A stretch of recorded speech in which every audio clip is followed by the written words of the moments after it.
bà kịch bị dùm nâng tật nê cái hai ta chiêm tọ lơ bê đôn với trao mình tên dương chụp ca lục bá cùng bó băng chào lại sao đôi chìa tê vật đà cầm pung tại xạ chất dương tại dương long cắt ca lục bá nâng opposite dương trôm ruột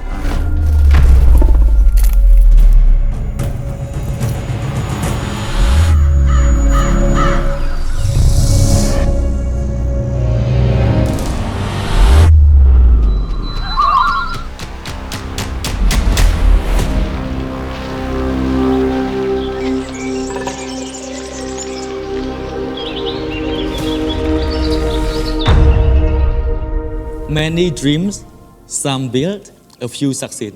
មនុស្សជាច្រើនមានក្តីសម័យមនុស្សមួយចំនួនខំប្រឹងកែច្នៃមានមនុស្សមួយចំនួនតូចទទួលបានភាពជោគជ័យដោយសារតែការខិតខំប្រឹងប្រែងភាពតស៊ូព្យាយាមភាពមោះមុតភាពវៃឆ្លាតនិងការតាំងចិត្តខ្ពស់នៅក្នុងការសម្រេចក្តីប្រាថ្នារបស់ខ្លួនភ្ញៀវកិត្តិយសដ៏ពិសេសរបស់យើងនៅក្នុងសប្តាហ៍នេះលោកគឺជាមនុស្សដែលមានឥទ្ធិពលនៅក្នុងវិស័យជំនួញជាច្រើននៅក្នុងប្រទេសកម្ពុជារបស់យើងលោកជាប្រធាននៃសមាគមអ្នកវិនិយោគកម្ពុជាជាប្រធាននៃសមាគមស្បែកជើងនិងកាបូបនៅក្នុងប្រទេសកម្ពុជាលោកក៏ជាទីប្រឹក្សាផ្ទាល់របស់សម្ដេចមហាបវរធិបតីហ៊ុនម៉ាណែតនាយរដ្ឋមន្ត្រីនៃប្រទេសកម្ពុជាហើយលោកក៏ជា Chairman of Alpha Group លោកគឺជាអ្នកអង្គការលីកុនថៃ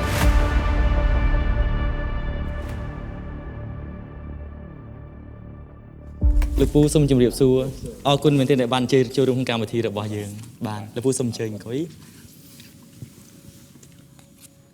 លោកពូមានមនុស្សជាច្រើនបានមើលឃើញ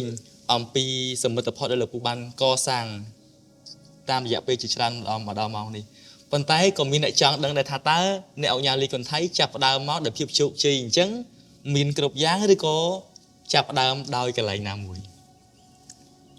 ធៀបពិតការយើងចាប់ផ្ដើមនៅ20ឆ្នាំមុនក្រុមហ៊ុនយើងគឺចាប់ផ្ដើមពីកសាងពីតូចតាចមកបាទជំនាន់នោះយើងមានបើកជាក្រុមហ៊ុនគេហៅថា Alpha Property Construction បាទជាការចាប់ផ្ដើមនៅរយៈពេលយូរមុនហើយការនោះយើងមានធ្វើជាក្រុមហ៊ុនសំណង់ក្រុមហ៊ុនដេញថ្លៃធ្វើដេក័រនៅសន្តាគារធំជំនាន់នោះកាលនោះយើងមានដេញថ្លៃបានគម្រោងជាច្រើនដែរបាទម្ល៉េះហើយយើងចេះតែអភិវឌ្ឍខ្លួនពីតូចបន្តិចបន្តួចបន្តមកដល់សប្តាហ៍ថ្ងៃនេះតែបាទអរគុណលោកពូនិយាយអំពីការចាប់ផ្ដើមហាក់បីដូចជាមានរឿងច្រើនធ្វើបាត់ទៅហើយប៉ុន្តែចង់ដឹងថាពេលដែលចាប់ផ្ដើមដំបូងនោះមានឧបសគ្គទេដែលលោកពូធ្លាប់ហែឆ្លងហើយមានឧបសគ្គណាដែលធ្វើឲ្យលោកពូរត់តែចងចាំហើយរត់តែចង់កសាងអ្វីដែលជាអាជីវកម្មរបស់ខ្លួនឲ្យកាន់តែជោគជ័យបាទធៀបពិតការចាប់ផ្ដើមនៅមុខរបរមួយយើងគិតតែវាងាយស្រួលទេក៏ប៉ុន្តែនៅពេលដែលយើងចាប់ផ្ដើមធ្វើច្បាស់ជាមានជួបការលំបាកជួបបញ្ហាជាច្រើនដែលយើងគិតអត់ដល់មើលអត់ឃើញយើងនៅបទពិសោធន៍តិចបាទ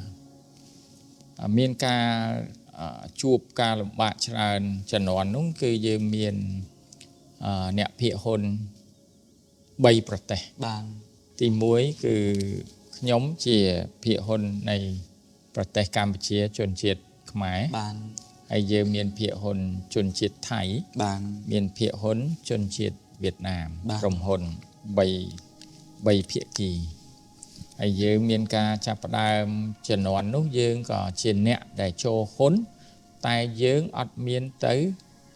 ប្រតិបត្តិផ្ទាល់ទេយើងមានជួលអ្នកជំនាញហើយអ្នកជំនាញហ្នឹងគឺភាគីខាងវៀតណាមគាត់អ្នកកាន់កាប់បាទហើយកន្លងមកអស់រយៈពេលច្រើនឆ្នាំទៅក៏ទទួលបានគម្រោងច្រើនដែរក៏ប៉ុន្តែធ្វើទៅវាចេះតែអត់ដូចបំណងវាខាតលុយបាទដេញថ្លៃ ធ្វើច្រើនដែរប៉ុន្តែដល់ទីបំផុតបញ្ចប់គម្រោងមួយគិតបញ្ជីមកវាអត់ចំណេញខាតទៀតហើយដល់ហើយក៏ធ្វើឲ្យបញ្ហាក្រុមហ៊ុនអ្នកភាគហ៊ុន3ភាគីបានភាគីវៀតណាមភាគីថៃគាត់ក៏អត់ពេញចិត្តសប្បាយចិត្តនឹងអ្វីដែលក្រុមហ៊ុនធ្វើទៅវាចិត្តខាតលុយឃើញគម្រោងច្រើនសម្បើមហើយពេលនោះក៏ភាគីទាំងពីរហ្នឹងមានការថ្នាក់ផ្នែកចិត្តនឹងគ្នាបាទក៏អត់សូវត្រូវគ្នាទៅហើយភាគីថៃគេថាឥឡូវបើសិនជាអ្នកឯងកាន់ខាតលុយអញ្ចឹងហើយឥឡូវដល់ភាគីថៃគេសុំមកកាន់កាប់ម្ដងបានហើយការទៅជែកគ្នាច្រើនសារច្រើនលើកទៅភាគីវៀតណាមក៏យល់ព្រមឲ្យភាគីថៃទៅកាន់កាប់ធ្វើទៅបានហើយកន្លងមកគឺចាប់ដើមធ្វើតទៀតដែរធ្វើអស់រយៈពេលប្រហែលឆ្នាំក្រោយក៏នៅតែអត់ចំណេញលុយបាទនៅតែមានបញ្ហាបាទភាគីហើយខ្ញុំនៅក្នុងភាគីថាភាគីខ្មែរចោះបានយើងគ្រាន់តែមានការរៀនសូត្រពីនឹងមើលពីនឹងហើយដល់ចុងក្រោយមួយទៀតពួកគាត់ក៏ទៅជែកគ្នាថាឥឡូវគាត់សម្រេចចិត្តថាបិទក្រុមហ៊ុននឹងហើយបាទហើយដល់នោះក៏ខ្ញុំថាភាគីវៀតណាមគាត់កាន់កាប់ប្រហែលឆ្នាំហើយភាគីថៃកាន់កាប់ហើយអញ្ចឹងនៅខ្ញុំដល់គួរតែឲ្យខ្ញុំសាក់2-3ឆ្នាំណាបាទគាត់ថាអត់ទេគឺគាត់អត់មានពេលវេលាមិនអាចយកថវិកាឲ្យមកចេះតែធ្វើតេស្តអញ្ចឹងទៅរួចទេបាទខ្ញុំថាអញ្ចឹងចុះអាលុយអ្វីដែលយើងវិនិយោគទៅខាតអស់ហើយខាតអស់ច្រើនហើយខ្ញុំថាបើអញ្ចឹងវាដូចអត់ស្មើភាពចំពោះយើងបាទហើយពួកគាត់ក៏សម្រេចថាគាត់នឹងបញ្ចប់បាទហើយដល់ពេលនោះខ្ញុំក៏គិតថាអ្វីខ្ញុំជឿជាក់ថាយើងខ្ញុំមានទឹកចិត្តមួយអាចនឹងធ្វើឲ្យក្រុមហ៊ុននឹងរីកចម្រើនបានក៏ប៉ុន្តែយើងត្រូវការពេលវេលាបានត្រូវការថវិកាត្រូវការអ្នកដែលជួយជ្រោមជ្រែងតែទីបំផុតអត់មានអ្នកណាយល់ស្របទេហើយចុងក្រោយក៏ពួកគាត់ថាគាត់នឹងមានន័យថាបកគលការងារហ្នឹងក៏គាត់បោះបង់ចោលបានឲ្យខ្ញុំដើម្បីខ្ញុំអ្នកសម្រេចទៅអ្នកឯងចង់យកបន្តអ្នកឯងទៅធ្វើម្នាក់ឯងទៅអត់មានអ្នកណាទៅជាមួយទេហ៊ុនក៏លេងចូលក៏លេងចូលបន្ថែមគឺចប់អស់ហើយគាត់មានន័យថាគាត់អស់សង្ឃឹមបានបាទហើយខ្ញុំក៏សម្រេចជាមួយគ្រួសារខ្ញុំក៏ទទួលយកមកធ្វើបន្តទៅបាទហើយពេលនោះគឺនៅជួលទីតាំងរបស់គេនៅឡើយទេយើងក៏ជួបឧបសគ្គច្រើនទោះបីយើងយកមកធ្វើខ្លួនឯងក៏ប៉ុន្តែសំខាន់ជាងគេគឺយើងមានទឹកចិត្តបានអត់លះបង់អត់បោះបង់ចោលមានការអត់ធ្មត់តស៊ូបានអ្វីដែលការបរាជ័យនៃភាគីវៀតណាមកាន់ភាគីថៃគាត់កាន់យើងគិតថាបរាជ័យគឺជាឱកាសឲ្យយើងរៀនសូត្រឱកាសឲ្យយើងមានអាចរីកចម្រើនដែលយើងមិនអាចខុសនៅកន្លែងដដែលតទៅមុខទៀតបានម្ល៉េះហើយបានខ្ញុំជាមួយគ្រួសារសម្រេចថាយើងទទួលយកការងារហ្នឹងមកធ្វើខ្លួនឯងបានលោកពូនៅពេលដែលគ្រប់គ្នាមើលឃើញថាបរាជ័យយើងបែរជាមានលទ្ធភាពមើលឃើញថាវាមានឱកាសនៅក្នុងការជោគជ័យតើពេលហ្នឹងអា thought process អារបៀបការគិតរបស់លោកពូរបៀបណាទី1ទី2តើធ្វើយ៉ាងដូចម្ដេចដើម្បីធ្វើឲ្យលោកពូជាមួយនឹងក្រុមគ្រួសារមូលមតិគ្នាជាធ្លុងមួយនៅក្នុងការបន្តដំណើរនៅរបស់បងទី1ដោយសារទី1ខ្ញុំពិភាក្សាជាមួយគ្រួសារខ្ញុំថាអ្វីដែលគេធ្វើហើយអ្នកភាគហ៊ុនធ្វើហើយបរាជ័យយើងមើលឃើញទាំងអស់បាទខ្ញុំគិតថានេះគឺយើងយកលុយទៅទិញបទពិសោធន៍បានយកលុយទៅទិញការបរាជ័យបានហើយបរាជ័យមិនមែនជារឿងមួយមិនល្អទេ ដោយសារយើងគិតថាបរាជ័យនេះហើយឲ្យយើងរៀនសូត្រចេះច្រើន បាន យើងបកទៅមើលយើងតាំងពីក្មេងយើងកើតមកយើងអត់ចេះដើរទេរៀនដើរម្ដងដួលកលិតដៃកលិតជើងហ្នឹងគឺកូនរបស់ខ្ញុំផ្ទាល់ហើយ បាន ខ្លួនខ្ញុំផ្ទាល់ពីតូចក៏ដូចគ្នាយើងបកទៅមើលអញ្ចឹងយើងអាចឃើញថាអ្វីដែលការដួលយើងខំប្រឹងងើបកុំឲ្យដួលនៅកន្លែងដដែលដួលនៅកន្លែងផ្សេងអត់បញ្ហាអីទេបាទអញ្ចឹងបានយើងមានទឹកចិត្តពីនឹងមក បានវ៉ាវតែការដែលកសាងអាជីវកម្មមួយដែលធ្លាប់បរាជ័យមកជោគជ័យហ្នឹងលំបាកខ្លាំងប៉ុណ្ណាទៅតើត្រូវប្រឹងប្រែងខ្លាំងប៉ុណ្ណាជាពិសេសគឺតាក់ទងជាមួយនឹងmental health ពីព្រោះនៅពេលដែលភាពបរាជ័យមកលងបន្លាចយើងជារឿយហើយយើងត្រូវបន្តតាំងជាមួយវិញលពូធ្វើយ៉ាងដូចម្ដេចដែរ យើងគិតថាការតតាំងហ្នឹងមានច្រើនវិធីដែលសារហេតុអីជំនាន់នោះដែលធ្វើការងារខ្លះច្រើនហើយទីមួយគេជពាក់ បាន គេអត់ឲ្យលុយនៅសល់ភាគរយ 20% 30% ក្រុមហ៊ុនខ្លះធ្វើទៅយើងការងារខ្លះយើងធ្វើអត់សូវបានល្អឲ្យប្រព័ន្ធវាមានចំណុចមិនច្រើនប្រមាណគ្រាន់តែអ្នកខ្លះយើងធ្វើឲ្យគាត់នៅក្នុងចំណុចដែលយើងខ្វះខាតបន្តិចបន្តួចគាត់ចូលលេសហ្នឹងដើម្បីបង្កឲ្យយើងលក្ខណៈឲ្យយើងមិនអាចទទួលបានលុយ បាន ដែលនៅសល់ឧទាហរណ៍ថា 10% 15% ហើយធៀបពិតការចំណេញគឺចំណេញ10ទៅ 15% ឧទាហរណ៍ម្ល៉េះហើយការចំណេញហ្នឹងវាទៅជាខាតបង់ បាន ហើយមួយយ៉ាងវិញទៀតអ្វីដែលយើងគិតថាយើងអាចទៅរួចទី1នៅពេលដែលខ្ញុំកាន់ទៅផ្ទាល់ខ្ញុំទទួលកម្រងខ្លះគឺជួបការលំបាកធ្ងន់មែនទែនដោយសារទី1គេឃើញយើងធ្វើកន្លងមកគឺមិនសូវជោគជ័យ បាន អ្វីដែលយើងទៅទិញរបស់គេឧទាហរណ៍យើងធ្វើសំណង់ម៉ៅសាំងសង់កន្លែងមួយយើងត្រូវតាកក់ដែកស៊ីម៉ង់អិត បាន អ្វីគេឲ្យយើងយកលុយឲ្យគេមុនសិន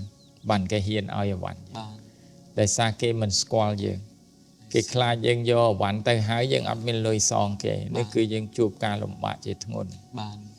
ទី2បុគ្គលិកដែលធ្លាប់ធ្វើជាមួយយើងគាត់ក៏រត់ចោលយើងគាត់អស់ជំនឿទៅលើក្រុមហ៊ុន វ៉ាវ បាទពេលខ្ញុំមកកាន់កាប់ហ្នឹងគឺបុគ្គលិកសឹងតែរត់ចោលអស់បាទហើយយើងក៏ចាប់ផ្ដើមកសាងយើងស្មើនឹងកសាងពីភាគរយតូចបំផុតឡើងមកវិញ បាន ហើយការអ្វីដែលយើងជួបទៅភ្ញៀវខ្ញុំនៅចាំការជំនាន់នោះគឺយើងមានភ្ញៀវមួយដែលយើងទទួលយកកម្រងគាត់យើងត្រូវតែមិនមែនភ្ញៀវកក់លុយឲ្យក្រុមហ៊ុនយើងទេយើងនេះត្រូវតែកក់លុយឲ្យទៅក្រុមហ៊ុននោះវិញ វ៉ាវ នេះបង្ហាញពីការយើងមានជំនឿចិត្តថាការងារហ្នឹងយើងអាចធ្វើបានធ្វើឲ្យបានល្អ បាន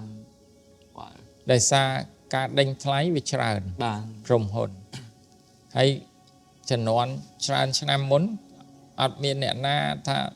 ដេញថ្លៃយើងយកលុយទៅកក់ឲ្យគេវិញទៀតទេការចំនួននោះខ្ញុំចាំថាកក់ 5% បាន ហើយខ្ញុំក៏សម្រេចចិត្តថាខ្ញុំអាចកក់ឲ្យបាន 5% ភាគីម្ខាងថាបើអ្នកឯងមានទឹកចិត្តធ្វើមែនតើខ្ញុំថាទី1ដោយសារខ្ញុំដេញថ្លៃហ្នឹងកន្លងមកគឺក្រុមហ៊ុនបរទេស បាន អ្នកទទួលយកទាំងអស់ បាន ក្រុមហ៊ុនម៉ាឡេក្រុមហ៊ុនផ្សេងហើយខ្ញុំថាទី1ខ្ញុំជាកូនខ្មែរម្នាក់ខ្ញុំចេញមករកស៊ីខ្ញុំអាចបង្ហាញពីទឹកចិត្តរបស់ខ្ញុំមានភាពទទួលខុសត្រូវធំរបស់ខ្ញុំ បាន ខ្ញុំអាចកក់លុយឲ្យអ្នកវិញ 5% ធ្វើបិទថាលុយហ្នឹងមិនច្រើនទេក៏នេះក៏ជាបញ្ជាក់ពីការភាពទទួលខុសត្រូវរបស់យើង បាន បញ្ជាក់ពីអ្វីដែលយើងហ៊ាន cái bịa sắm mánh người ta hiền si hiền sọ mà ai dương mình trâm tập phân nắng ấy em thao ca nghiền nắng ưu tiên họ thom đá dương phơi banประมาณ phía rối dương nắng phơi cật đá phơi ấy đập bay tại sna lùi dùng ở bình bên úc nhom tha lấy bờ cà lò má nẹt lọp phơiอย่างmấy nhom nằng ao ăn tập hiệp nhom lừa ta kê tiền ưu tiên cái phơi mà pay phía rối cái sna vô lưới nhom ai nhom phơi ban 50 phía rối ban nhom sna mà vô lưới mà pay 5 phía rối nhưng thà phân nắng ta nẹt pin chật này ai nẹt mà cha cầm rốn nắng con chè chôn chệt mà lẽ con có thà ta nẹt này dây bất rồi cả ọt nhom mọc rục xì sọc máy tăng bị chẩn nón cài pi cài bay này chôn chệt mà lẽ này con thà nhom mình đai chuột nẹt na đôi nẹt chẳng thì nhom thà vậy để nhom san là giá nhom thừa bán về nâng máu có cả chạp vào đám oi cùng rôn nhom xạ vừa tay thuê bất tài cầm rôn được tìm muối thớ mình ban là o mà rồi phía rồi có phần tái phía khi mà lấy con ai ta tua vô bàn nhưng tha ai thớ ai con ban cây sắp ram phía rồi để con ai ta tua vô bàn nơi bản tích bản tuổi để xa ca nghe tìm muối chỉ muối con hay ca lồng ớt caทีมตรวจบกอดการกรุบโครมบกอดกอดตั้งเหม็นเต็นไอ้ดาเป็นน้องเฟอร์จับของโรงตีมวยหายกอดก็สบายจัดกอดก่อนรับรับยมทากอดมาดาศกขมายเนี่ยไอ้เกิดจนจิตขมายตีมวยแต่มีนเพียบตัวเขาถักปุ๊เฮียนซีเฮียนซองเปียสมัยมาก็ทากอดสมเกาซาตั้งปีนังเมาส์ยืมมินตึกจัดคลั่งเหมือนเต้นบางใบบันโตจำเฮียนtừ จับดามปีมวยปีใบลายอังละโหดtừ That is a beautiful story ออกคนเหมือนเต้นเลยพูดสำหรับการใช้ดำริเรื่องนี้เนื้อเป็ดได้ยืงก่อสร้างกรมหุ่นมวยจุกจีมันเติมแต่ไตรการยืงเหมือนเนี่ยไตรการกรมการเงินดอลลาร์ขยมไอเชีย impression ขยมเนื้อเป็ดได้ขยมบานสกอร์หรือปูตะบงหรือปูปดอลการสลายการรับอ่านมาดอลขยมแต่งแต่สังเกตมือกรมการเงินบอลหรือปูเพราะยืงชนะได้เยอะท่าชนะน้ากรบหนึ่งเช่นเนื้อเป็ดได้ยืงสังเกตมือกรมการเงินบอลหรือปูตามปีเชตามปีโจเซฟยืงเคยท่าอัตตะจรักในกรมการเงินบอลหรือปูคือการให้ท่าอัดเซอร์ข้อปีเมบันทึกการดอลซาปรูในจำแนกดังวัปทอในการทำการเงินนั้นเสดียงคนดีแต่เราพูดอย่างไรไม่ดังใบซาปรูกับวัปทอนั้น inject philosophy ต่างๆนั้นเอากรมการเงินเป็นทำการเงินมวยบานละอตามหลายทัวร์แต่บานกรมการเงินทางอัลฟากรบเยิงในเป้ได้เยิงประชุมจมวยมัดรวมการเงินยมใต้แต่รมลักดาวมัดรวมการเงียจมวยข้างขยมยมทาตีมวยยังอาจฝึกการจมวยขณีคือเชียนในไส้ตีปีเอาไว้แต่การรมปังเอาไว้แต่การจ้องบานบักขยมสำคัญคือคล้ายคลำเมียนในทาเยื้องเตยแต่เมียนเพียบตัวตัวเขาเถอะปุ๊จำปุ๊เอาไว้ได้ยังบานสันยาเอาไว้ได้ยังสันยาtừอธิชนยังหรือกับแกให้ทัดไดกู้โรซีจมวยยังจ้ะเนี่ยไดกู้จมวยยังไอ้ไว้ได้ยังเฟอร์มันบานกุมสันยาสักมวยเตียดในเป้ได้แกเอาการยังเชิญเพียชรันขยมขอบปีเก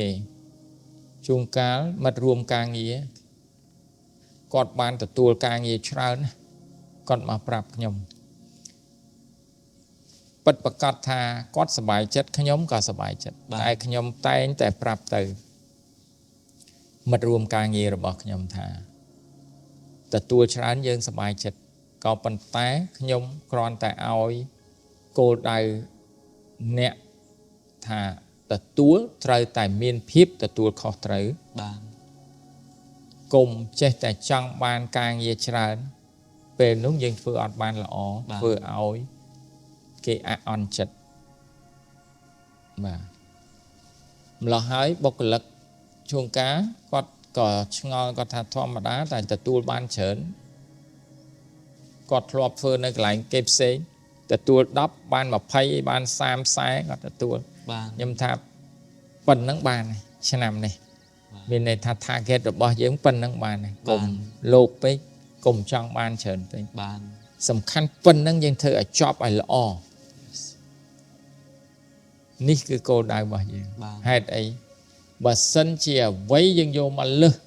ចំនួនលើសកម្លាំងយើងធម្មតាក្រុមហ៊ុនមួយខ្ញុំជឿជាក់ថាសិតតែមានកម្លាំងមិនមែនថាកម្លាំងគេហៅថា unlimited ទេ right អ្វីសិតតែមានការកំណត់មិនគ្មានអ្វីនៅលើលោកនេះថាអត់មានការកំណត់ បាន បាទហើយ strategic របស់យើងគឺប្រាប់គាត់យើងមានកម្លាំងប៉ុណ្ណាទទួលធ្វើប៉ុណ្ណាកុំឲ្យលើសពីកម្លាំងយើងត្រូវតែបន្សល់កម្លាំងយើង 20% ទៀតមិនថាធ្វើត្រឹមកម្លាំងយើងមាន100យើងធ្វើ100អត់ទេហ្នឹងគឺការគិតគូរពីដើមមកបានគឺយើងធ្វើកម្លាំងយើងបញ្ចេញតែ 80% ទុកនៅពេលមានហានិភ័យអីមួយ 20% នេះគឺជួយទប់ពីខាងក្រោយបាទ approach នឹងល្អមែនទែននិយាយអំពី strategy យើងឃើញ Alpha Group ចាប់ផ្ដើម diversify business របស់ខ្លួននៅតាមវិស័យផ្សេងយើងដឹងថានៅពេលដែលយើងចាំ in ទៅក្នុង business ផ្សេង sector ផ្សេងវាមាន complexity of the nature របស់វាតើលោកពូមានវិធីសាស្ត្របែបណាជាមួយនឹងក្រុមការងារមុននឹងយើងសម្រេចចិត្តថាទៅ diversify ចាំ in ចូលក្នុងវិស័យមួយផ្សេងទៀតដើម្បីពង្រីកអាជីវកម្មរបស់យើង Alpha Group យើងមានវិស័យខុសៗគ្នាច្រើនបានដោយសារទី1នៅពេលដែលវិស័យមួយយើងរឹងមាំហើយយើងនឹងបង្រីកទៅវិស័យមួយទៀតបាទកន្លងមកគឺយើងធ្វើបែបហ្នឹងយើងមួយឲ្យរឹងមាំឲ្យមានអ្នកទទួលខុសត្រូវមានក្រុមការងារមានប្រធានក្រុមប្រធានផ្នែកមានជាអ្នកចាត់ការទូទៅហៅ General Manager បាទក្រុមហ៊ុនមួយមានមួយក្រុមហ៊ុនមួយមានមួយក្រុមបាទយើងឲ្យច្បាស់មួយអ្វីត្បិតតែយើងធ្វើបែបហ្នឹងការចំណាយយើងធំឧទាហរណ៍ Alpha Group យើងមានធនាគារពាណិជ្ជបាទយើងមានមួយក្រុមដាច់ដោយឡែកមានប្រធានដាច់ដោយឡែកមានក្រុមប្រឹក្សាអភិបាលដាច់ដោយឡែកយើងមានជាអាសរង្ឃបានធានារ៉ាប់រងយើងមានមួយក្រុមដាច់ដោយឡែកពី1ទៅ1យើងរឹងមាំហើយយើងនឹងបង្អាចមានឱកាសមានពេលវេលាគ្រប់គ្រាន់យើងអាចទៅឈានទៅបង្កើតក្រុមហ៊ុនថ្មីផ្សេងទៀតបាទតើតើជាមួយនឹងការបង្កើតតាមរយៈចក្ខុវិស័យរបស់លោកពូតើយល់ឃើញថា trend នៃ business ការវិវត្តរបស់ business ជាពិសេសនៅប្រទេសកម្ពុជារបស់យើងតើវិស័យណាផ្សេងទៀតដែលយើងមើលទៅមានសក្តានុពលសម្រាប់ទាំង business ផងសម្រាប់ទាំងការអភិវឌ្ឍជាតិរបស់យើងផងខ្ញុំគិតថាជាវិស័យកសិកម្មកសិឧស្សាហកម្មបានជាវិស័យមួយនៅឱកាសច្រើនមែនទែននៅប្រទេសកម្ពុជាបានហេតុអីដោយសារយើងមើលទៅនៅប្រទេសកម្ពុជាយើងមានដីធំទូលាយប្រជាជន10ជាងលានប្រៀបធៀបនឹងទំហំដីយើងមានន័យថាដីហ្នឹងធំទូលាយណាស់បានអំពីខ្យល់អាកាសអំពីទឹកអំពីដីយើងសិតតាគេហៅថាដីដែលមានជីជាតិបានអត់មានរោងចក្រធុនធ្ងន់ដើម្បីមកប៉ះពាល់បរិស្ថានយើងទេបានបរិស្ថាននៅប្រទេសកម្ពុជាគឺល្អមែនទែន នេះហើយគឺជាសក្តានុពល បាន ទៅលើវិស័យកសិឧស្សាហកម្មនេះ បាន បាទផ្នែកកសិកម្មបើយើងមើលឧទាហរណ៍ថាសប្តាហ៍ថ្ងៃមានអ្នកវិនិយោគមកពីប្រទេសចិនគាត់ដាំចេកហើយគាត់នាំចេញទៅបរទេស បាន តែបើយើងបកទៅមើល10 20ឆ្នាំមុនចេកដាំសម្រាប់តែលក់ផ្គត់ផ្គង់នៅក្នុងស្រុកយើងទេมันអាចផ្គត់ផ្គង់ទៅដល់បរទេសបានឧទាហរណ៍ផ្លែស្វាយចន្ទីម្រេចលក្ខនឹងលក្ខនៅច្រើនដែលយើងអាចមានឱកាសដើម្បីបង្កើតជារោងចក្រ បាន កែច្នៃប្រមូលយកគេផលិតផលកសិកម្ម បាន យកមកកែច្នៃដើម្បីឲ្យคล้ายទៅជារបស់កំប៉ុង បាទ ឬក៏ខ្ចប់ដោយសារសប្តាហ៍ថ្ងៃយើងមើលវត្ថុធាតុដើមយើងមានច្រើនប៉ុន្តែភាគច្រើនយើងនាំចូលមកទាំងអស់ភាគច្រើន បានចឹងនៅពេលបច្ចុប្បន្នលោកពូបានធ្វើកិច្ចការងារបែបណាខ្លះដែរដើម្បីចូលរួមចំណែកនៅក្នុងការអភិវឌ្ឍជាតិរបស់យើងជាមួយរដ្ឋាភិបាលដើម្បីពំនាំយកមកនៅអ្នកវិនិយោគដើម្បីឲ្យប្រទេសយើងចាប់ផ្ដើមមានការផលិតនៅក្នុងស្រុកឲ្យបានកាន់តែច្រើននៅពេលបច្ចុប្បន្ន នៅពេលបច្ចុប្បន្នយើងកំពុងតែខាង Alpha Group យើងកំពុងតែសិក្សាទៅផ្នែកកសិកម្មនេះហើយ បាន ហើយយើងក៏បានទៅបរទេសឧទាហរណ៍ប្រទេសចិនម៉ាឡេថៃទៅសិក្សានៅប្រទេសគេតើមើលអ្វីដែលការរីកចម្រើនរបស់គេនៅផ្នែកកសិកម្ម បាន ហើយនៅអ្វីដែលយើងអាចទាញយកដៃគូពីបរទេសមកសហការគ្នាដើម្បីយកបទពិសោធន៍ពួកគាត់ដូច្នេះយើងមិនបាច់ប្រើពេលវេលាច្រើន បាន បើសិនជាយើងគិតតែយើងធ្វើខ្លួនឯង 100% ខ្ញុំគិតថាការចំណាយពេលយើងច្រើនការសិក្សាយើងកាន់តែច្រើនយើងត្រូវតែរកអ្នកដែលជំនាញឲ្យត្រូវ បាន យើងខ្លួនឯងអត់ទាន់មានបទពិសោធន៍ផ្នែកកសិកម្មនឹងផង បាន បើយើងចាប់យកដៃគូដែលគេមានការជោគជ័យស្រាប់នៅបរទេស បាន មកសហការជាមួយយើងមានន័យអ្វីដែលខ្លាំងរបស់គេ yes គាត់ផ្នែកគាត់ទទួលខុសត្រូវអ្វីដែលខ្លាំងរបស់យើងទទួលខុសត្រូវចែករំលែកគ្នា yes ខ្ញុំជឿជាក់ថាមិនខុសពីក្រុមគ្រួសារតែមួយ បាន ឧទាហរណ៍ប្តីប្រពន្ធយើងត្រូវតែមានអ្វីអាចយោងគ្នា yes ពាក្យចាស់ច្រើនតែថាសំណាបយោងដីស្រីយោងប្រុស បាន គឺរ៉ូស៊ីខ្ញុំគិតថាប្រហាក់ប្រហែលគ្នាមិនខុសពីហ្នឹង វ៉ាវបាន លោកពូនៅពេលដែលជជែកជាមួយនឹងលោកពូបានយល់អំពីភាពវៃឆ្លាតរបស់លោកពូនៅក្នុងការធ្វើជំនួញធ្វើកិច្ចសហប្រតិបត្តិការផ្សេងពេលខ្លះពេលដែលយុវជនឬក៏អ្នកដែលមើលលោកពូជាគំរូគេឆ្ងល់ថាមិនបានលោកពូអាចមានលទ្ធភាពយល់ដឹងអំពីស្ទើរទៅគ្រប់វិស័យតើក្នុងនាមជាអ្នកជំនួញមួយរូបហើយបានបំពេញការងារផ្សេងជូនសង្គមទៀតលោកពូប្រើវិធីសាស្ត្របែបណាប្រើពេលបែបណាដើម្បីពង្រីកចំណេះដឹងខ្លួនឯងបន្ថែមអភិវឌ្ឍខ្លួនអត់ឈប់ឈរដើម្បីដឹងកិច្ចការងារទាំងអស់ សំខាន់បំផុតនៅពេលដែលខ្ញុំមិនខ្វល់ថាខ្ញុំនៅក្នុងស្រុកនៅក្រៅស្រុកខ្ញុំទៅដល់ទីណាខ្ញុំចូលចិត្តទៅមើលទៅសួរទៅឃើញផ្ទាល់ឧទាហរណ៍នេះគឺតាំងពីតូចហើយគឺ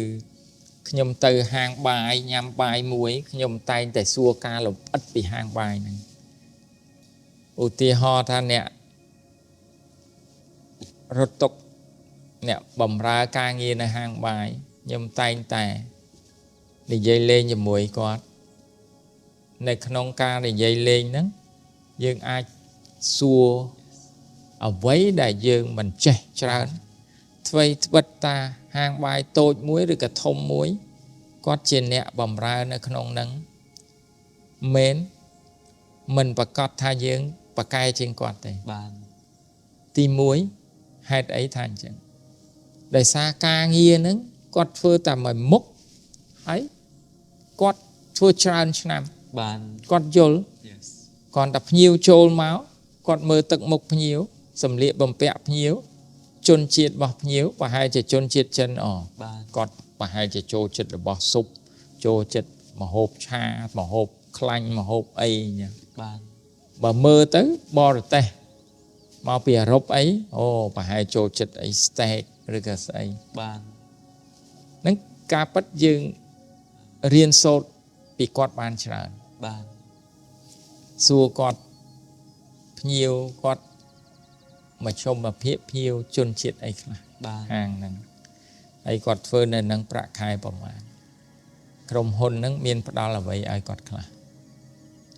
ម៉ោងធ្វើការប្រហែលម៉ោងហើយភ្ញៀវភាគច្រើនគេមានឲ្យ tip ឬក៏អ្វីខ្លះលំអិតមួយការជជែកគ្នាក៏ដូចជាការរាប់អានគ្នា បាន ទៅដល់យើងជិះក្នុងឡានតាមផ្លូវនៅពេលដែលយើងឆ្លងកាត់កន្លែងមួយយើងអាសាចាប់ផ្លឹកអាសាមើលទៅ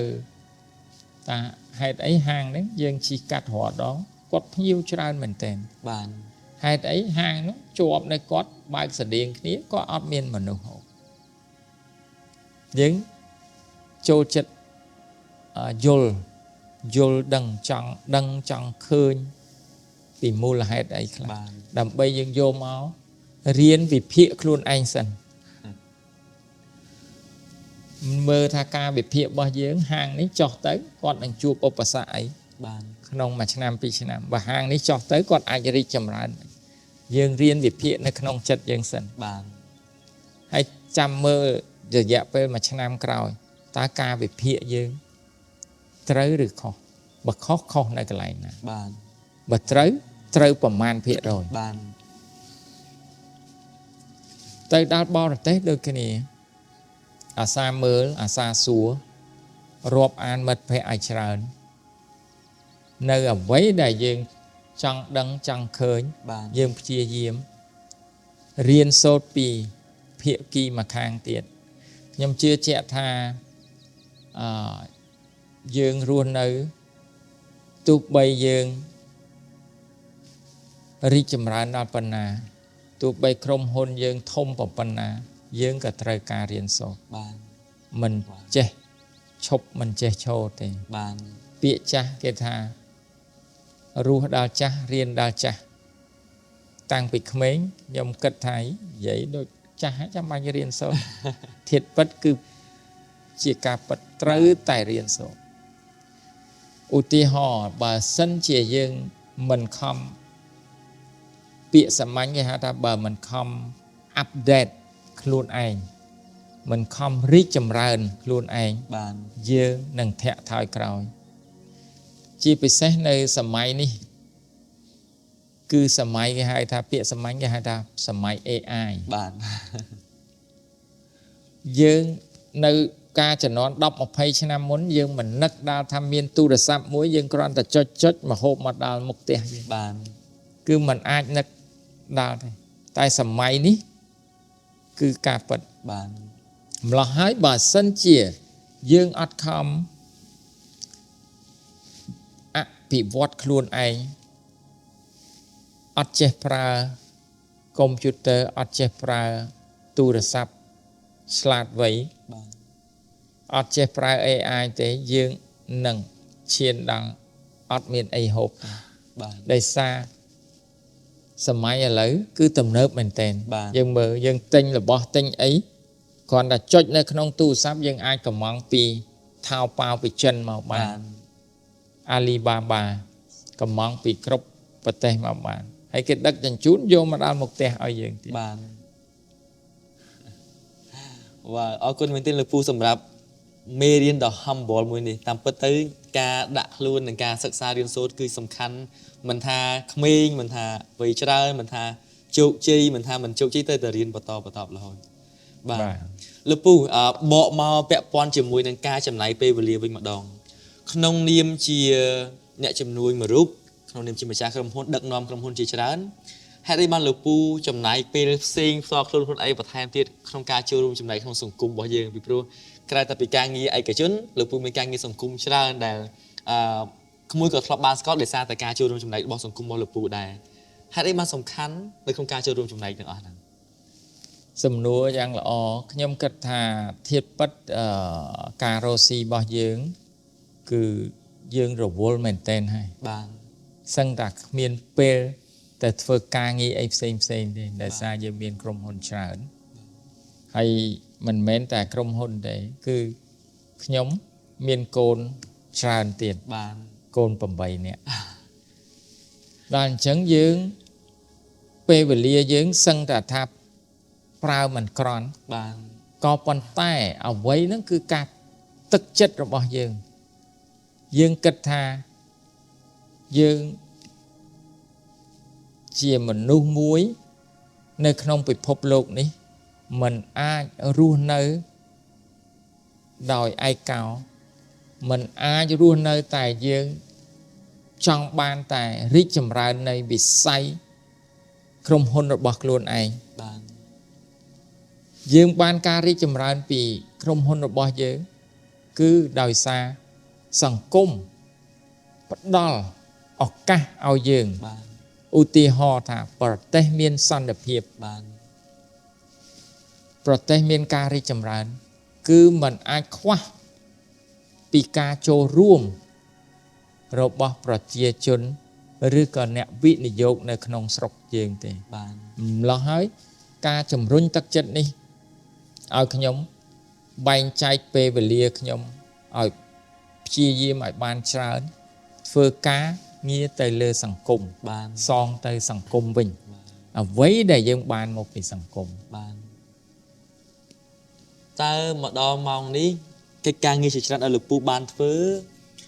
តាក់ទងជាមួយជាពិសេសគឺតាក់ទងជាមួយវិស័យ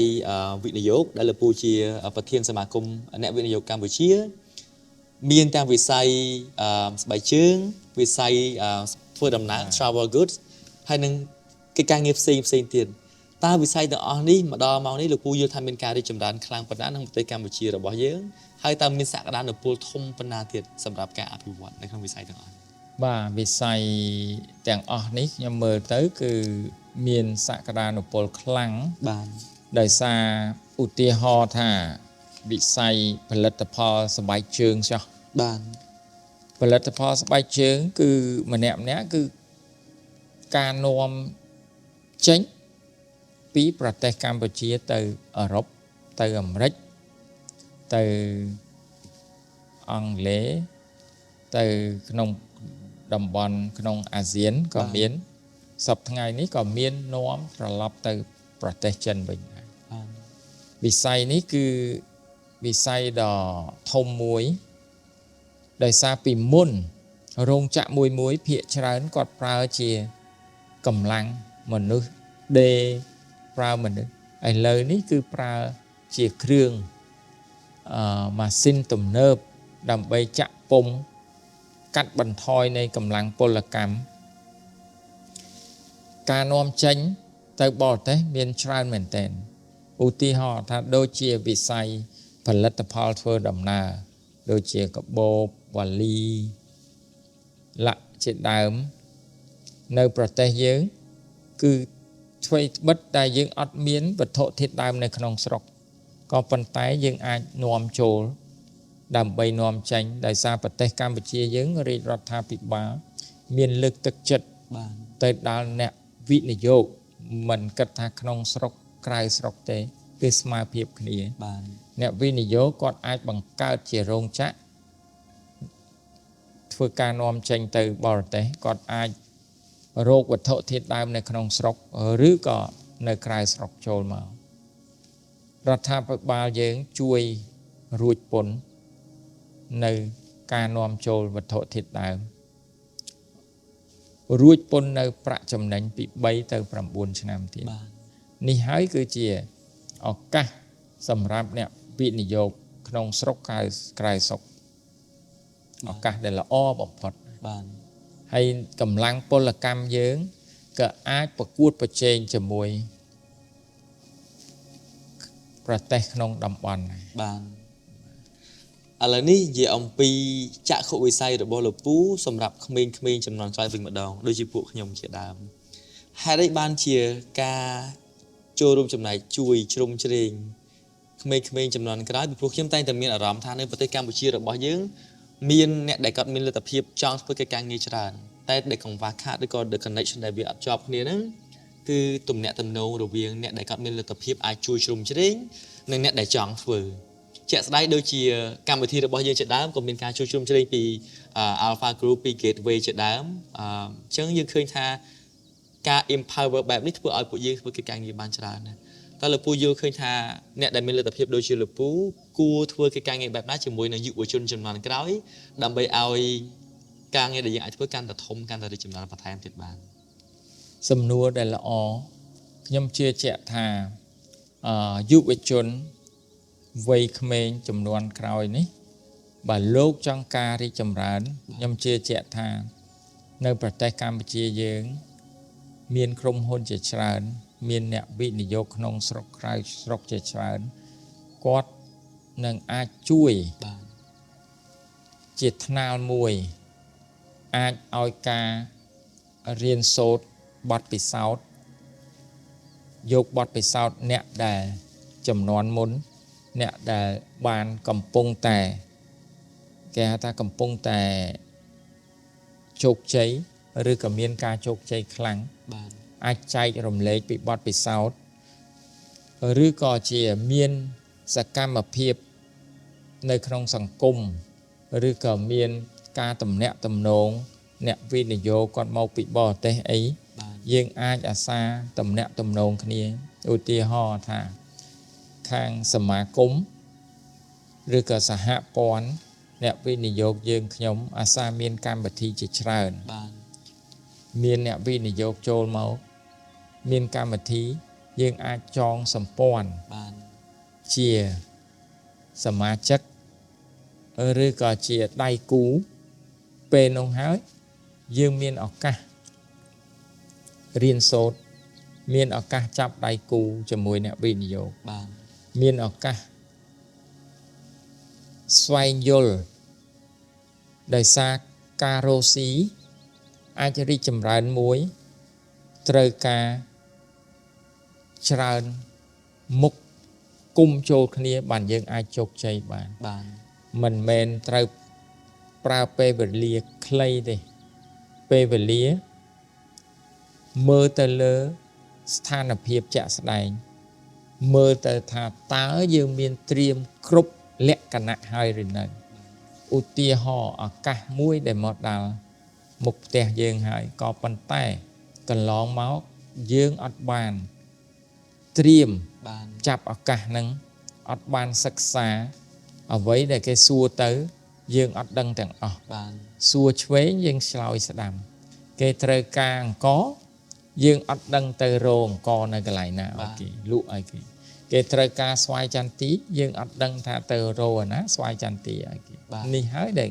ថាយើងអត់តាន់ត្រៀមលក្ខណៈឲ្យគ្រប់គ្រាន់ហើយអ្វីដែលយើងចាប់ខ្ញុំជឿថាយើង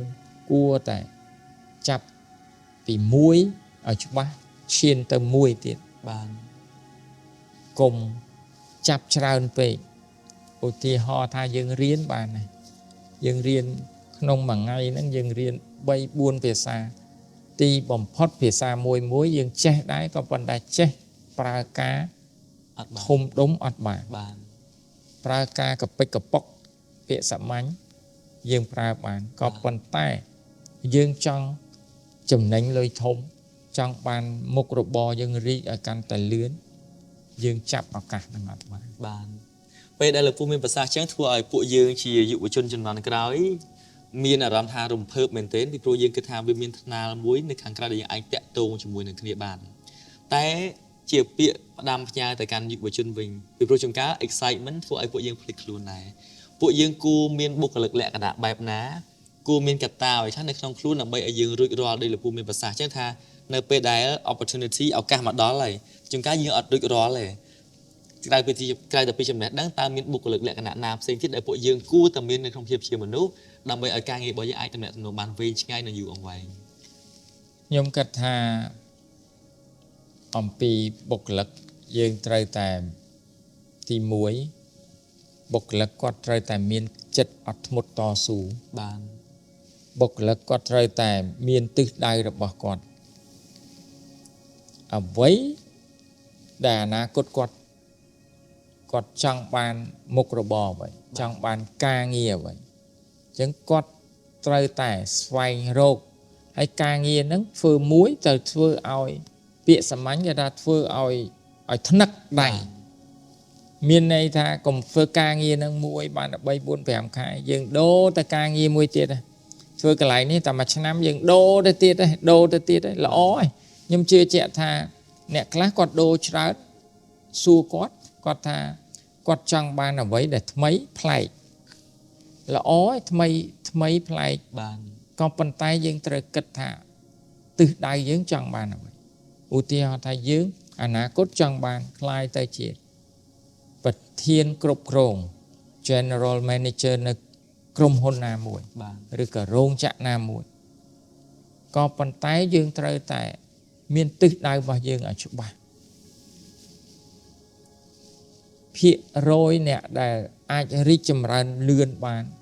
គោលដៅរបស់គាត់ច្បាស់ណាស់ បាន គាត់អត់ងាករេទេរ៉ូស៊ីក៏ដូចគ្នាធ្វើការក៏ដូចគ្នា បាន បើសិនជាយើងអត់មានទិសដៅយើងច្បាស់មួយធ្វើឲ្យយើងខាតពេលវេលាច្រើន បាន ឧទាហរណ៍ថាគាត់ចូលមកវិស័យកសិកម្មគាត់ធ្វើការនៅក្រុមហ៊ុនកសិកម្មចាស់តែបានមួយឆ្នាំ2ឆ្នាំគាត់ដូរពីកសិកម្មដូរទៅឧស្សាហកម្មអីផ្សេងមួយទៀត បាន អញ្ចឹងថ្មីចំពោះគាត់ទៀតអញ្ចឹងគាត់រៀនពីហ្នឹងមួយឆ្នាំ2ឆ្នាំគាត់ដូរទៀតទីបំផុតគាត់ចេះគ្រប់មុខក៏ប៉ុន្តែអត់ជំនាញច្បាស់លាស់ បាន មិនខុសពីរៀនទេ បាន បាទឧទាហរណ៍ថាយើងរៀនច្បាប់ចប់បញ្ញាបត្រច្បាប់4ឆ្នាំតែយើងរៀនបាន2ឆ្នាំមើលទៅច្បាប់មិនកើតទេ បាន ខ្ញុំដូរមកទេសចរត្រូវរៀន4ឆ្នាំទៀត បាន រៀនបាន2ឆ្នាំអកុសលអី COVID មក បាទ ទេសចរមានបញ្ហាអញ្ចឹងយើងដូរទៀតណា បាន ចេះតែដូរទៀតណាដូរបានមិនថាមិនបានក៏ប៉ុន្តែអ្វីដែលគោលដៅរបស់យើងអត់ច្បាស់ បាន យើងអត់មានការអត់ធ្មត់